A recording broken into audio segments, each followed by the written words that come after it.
जोहार। मैं आनंद कुमार और आप देख रहे हैं जनमन की बात। दोस्तों, जो ये आशंका जताई जा रही थी कि 3 राज्यों छत्तीसगढ़, मध्य प्रदेश और राजस्थान के चुनावों के नतीजों के बाद ईडी एक बार फिर झारखंड में एक्टिव होगा, अपनी कार्रवाई तेज करेगा और ये भी कयास लगाए जा रहे थे कि हेमंत सोरेन की सरकार दिसंबर का महीना पार नहीं करेगी। तो क्या उस दिशा में आगे कार्रवाई शुरू हो गई है? क्योंकि ईडी ने मुख्यमंत्री हेमंत सोरेन को छठा समन जारी कर दिया है और मुख्यमंत्री हेमंत सोरेन को 12 दिसंबर यानी कल मंगलवार को पूछताछ के लिए पेश होने के लिए कहा गया है। ईडी के रांची स्थित दफ्तर उन्हें बुलाया गया है और ये पूछताछ रांची के एक जमीन के मामले में होनी है।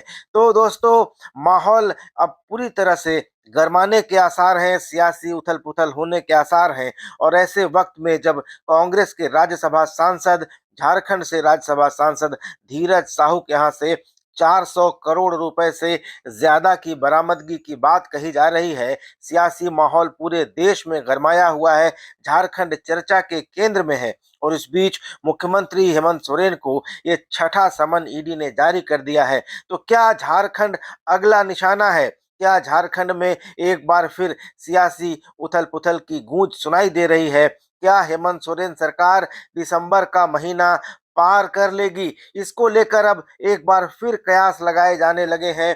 भाजपा हमलावर है, पहले से ही हमलावर है, लेकिन इस बीच जांच एजेंसी की इस कार्रवाई ने एक बार फिर झारखंड में बढ़ते हुए ठंड के मौसम के बीच राजनीतिक तापमान गर्मा दिया है। तो आइए देखते हैं कि ईडी ने मुख्यमंत्री हेमंत सोरेन को जो छठा समन भेजा है, वो किस सिलसिले में भेजा गया है। लेकिन उसके पहले चैनल को सब्सक्राइब कर लीजिए, वीडियोस को लाइक और शेयर कीजिए और कमेंट करके अपनी प्रतिक्रिया जरूर दीजिए। दोस्तों, प्रवर्तन निदेशालय यानी ईडी ने मुख्यमंत्री हेमंत सोरेन को छठा समन भेज दिया है। मुख्यमंत्री को कल यानी 12 दिसंबर को पूछताछ के लिए बुलाया गया है। मामला रांची के बड़गाई अंचल में 8 एकड़ 46 डिसमिल जमीन से जुड़ा हुआ है। तो प्रवर्तन निदेशालय ने जमीन घोटाला मामले में मुख्यमंत्री हेमंत सोरेन को छठी बार समन जारी किया है। उन्हें 12 दिसंबर मंगलवार को पूछताछ के लिए बुलाया है। उनसे बड़गाई अंचल में डीएवी बरियातू के पीछे स्थित 8 एकड़ 46 डिसमिल जमीन के संबंध में पूछताछ की जाएगी। ये जमीन 12 प्लॉटों में बटी है। जमीन की घेराबंदी भी की जा चुकी है।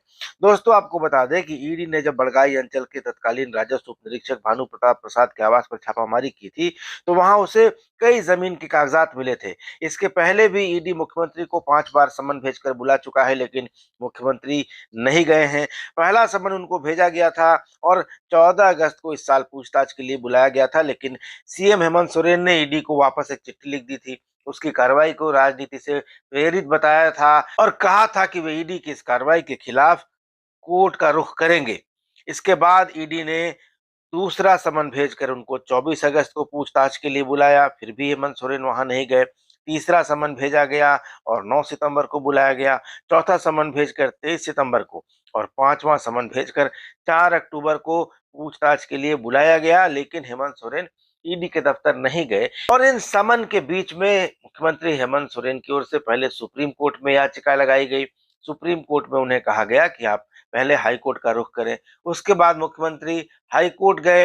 हाई कोर्ट में जब मुख्यमंत्री हेमंत सोरेन की याचिका पर सुनवाई शुरू हुई, तब ईडी ने उन्हें जिस दिन बुलाया था वो दिन बीत चुका था, अवधि बीत चुकी थी समन की, इसलिए वो मामला वहीं खत्म हो गया। उसके बाद से ईडी करीब 2 महीने से ज्यादा समय से शांत बैठा था और इसको लेकर तरह तरह की अटकलें लग रही थी, तरह तरह के कयास लग रहे थे कि ईडी का अगला कदम क्या होगा। इस बीच खबर आई कि ईडी को पॉलिटिकल क्लियरेंस भी मिल गया है। मैंने भी ये खबर बनाई थी, चलाई थी कि ईडी को पॉलिटिकल क्लियरेंस है कि अगर मुख्यमंत्री के खिलाफ कोई ठोस सबूत मिलता है मनी लॉन्ड्रिंग का, तो ईडी इस दिशा में आगे बढ़ सकता है, उसके ऊपर राजनीतिक दबाव नहीं होगा। अब ये छठी बार समन जारी हुआ है और इस बार ईडी ने जो समन मुख्यमंत्री हेमंत सोरेन को भेजा है, उसमें काफी कम समय, अमूमन ईडी 1 हफ्ते का समय दे रहा था पहले जो उसने समन भेजे थे, लेकिन इस बार सिर्फ 2-3 दिनों का समय दिया गया है। तो अब ये देखना है कि इस छठे समन पर भी मुख्यमंत्री हेमंत सोरेन ईडी के दफ्तर जाते हैं या नहीं पूछताछ के लिए। इसके पहले शनिवार को ये खबर आई थी कि ईडी ने सुप्रीम कोर्ट में जो हलफनामा दिया है उसमें उसने कहा है कि ईडी के गवाह विजय हांसदा को होस्टाइल होने के लिए मुख्यमंत्री के प्रेस सलाहकार अभिषेक प्रसाद पिंटू के कहने पर पावर ब्रोकर प्रेम प्रकाश ने 10 लाख रुपए दिए थे। तो इन सब मामलों पर ईडी अपनी कार्रवाई कर रहा था और ईडी ने उदय शंकर के आवास पर छापामारी की थी। उदय शंकर मुख्यमंत्री के प्रेस सलाहकार अभिषेक प्रसाद पिंटू के वरीय आप्त सचिव हैं। उनके यहाँ छापा पड़ा था और जिस जमीन के संबंध में मुख्यमंत्री को समन भेजकर ईडी ने 12 दिसंबर को बुलाया है, उस जमीन के बारे में कहा जा रहा है कि उसकी नापी उदय शंकर ने ही कराई थी। ईडी ने जब जमीन घोटाला मामले में छानबीन शुरू की और गवाहों के बयान लेना शुरू किया तो पता चला कि जमीन के कागजात में भी हेरा फेरी करने की तैयारी थी। जमीन के असली मालिकों को धमकाकर भगा दिया गया था और उस जमीन की मापी उदय शंकर ने कराई थी, जिसे मुख्यमंत्री के प्रेस सलाहकार अभिषेक प्रसाद पिंटू ने भेजा था। उदय शंकर अभिषेक प्रसाद के पीपीएस हैं। तो जो जमीन के मामले में बुलाया जा रहा है मुख्यमंत्री हेमंत सोरेन को, उसका कुल एरिया 8 एकड़ 46 डिसमिल है और इसका बाजार मूल्य करीब 50 करोड़ रुपए बताया जा रहा है। इस जमीन का खाता संख्या 221 है। यह गैर मजरूआ भूईहरी जमीन है। आपको बता दें कि भूईहरी जमीन की खरीद बिक्री नहीं हो सकती है। पूजा सिंघल का जो पल्स अस्पताल जिसको ईडी ने अटैच किया है वो भी भूईहरी जमीन पर था। काफी लंबे समय से शिकायत हो रही थी कि ये भूईहरी जमीन पर बना है, लेकिन इस पर सरकार ने कोई कार्रवाई नहीं की थी। तो मुख्यमंत्री हेमंत सोरेन को जिस 8 एकड़ 46 डिसमिल जमीन के बारे में पूछताछ के लिए बुलाया जा रहा है, उसका खाता संख्या 210, 234, 223 और 227 है। बकाष्ट भूईहरी जमीन है। तो दोस्तों अब ये देखना है कि ईडी के इस छठे समन पर मुख्यमंत्री हेमंत सोरेन जाते हैं या नहीं ईडी का सामना करने के लिए, और अगर नहीं जाते हैं तो ईडी आगे क्या कार्रवाई करता है। ऐसी अटकलें बहुत दिनों से लगाई जा रही हैं कि दिसंबर का महीना इस सरकार के लिए यानी हेमंत सोरेन सरकार के लिए भारी पड़ सकता है। और अब जबकि मुख्यमंत्री हेमंत सोरेन की सरकार में शामिल कांग्रेस पार्टी के राज्यसभा सांसद धीरज साहू के यहाँ से देश की सबसे बड़ी कैश रिकवरी हुई है आयकर के छापेमारी में, ये सरकार के लिए एक बहुत बड़ा संकट का समय हो सकता है। उड़ीसा में नोटों की गिनती पूरी हो गई है धीरज साहू के व्यापारिक प्रतिष्ठानों के यहाँ से, और 5वें दिन छापामारी के बाद जो गिनती हुई है वो 354 करोड़ रुपए कैश बरामद हुए हैं धीरज साहू के यहाँ से। तो ये बहुत बड़ा छापा है, देश की सबसे बड़ी कैश रिकवरी है। इसके पहले कानपुर में जीएसटी के छापे में 257 करोड़ रुपए मिले थे।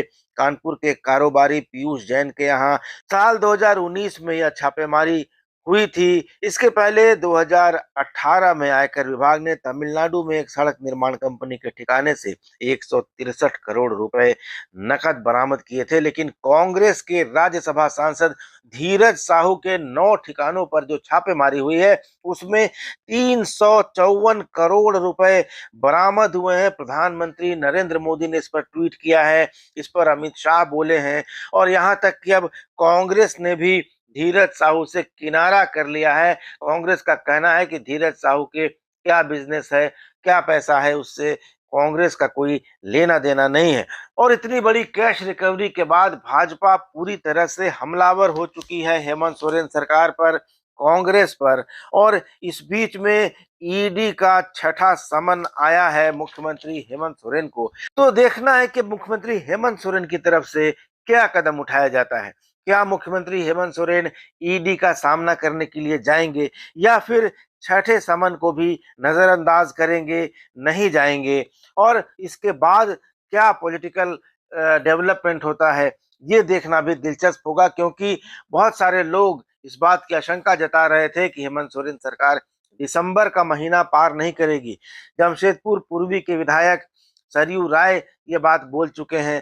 भाजपा के नेता ये बात कह रहे हैं। बाबूलाल मरांडी लगातार सरकार पर भ्रष्टाचार के आरोप लगाते रहे हैं और उनका कहना है कि ये सरकार अपने ही अंतर्विरोधों से गिर जाएगी। तो अब ये देखना बहुत दिलचस्प होगा।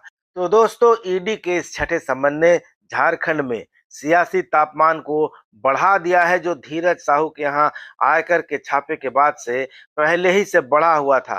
तो दिसंबर के इस महीने में जब सर्दी अपने रंग पर आ रही है, सियासी तापमान बढ़ता हुआ किस हद तक जाएगा, तो अब लोगों को इंतजार है कि मुख्यमंत्री क्या करते हैं। क्या वे ईडी के समन पर जाएंगे, और अगर नहीं जाएंगे तो ईडी क्या करेगा। तो दोस्तों, कुल मिलाकर ये दिसंबर का महीना और आने वाले दिन झारखंड की राजनीति में उथल पुथल भरे हो सकते हैं। तो इंतजार कीजिए, इस पर नजर बनाए रखेंगे, आपको बताते रहेंगे कि क्या होने वाला है। देखते रहिए जनमन की बात। वीडियो पर अपनी प्रतिक्रिया जरूर दीजिएगा, लाइक और शेयर भी कर लीजिएगा। चैनल को सब्सक्राइब करना मत भूलिएगा। अगले वीडियो में मुलाकात होगी, तब तक इजाजत दीजिए। धन्यवाद। नमस्कार।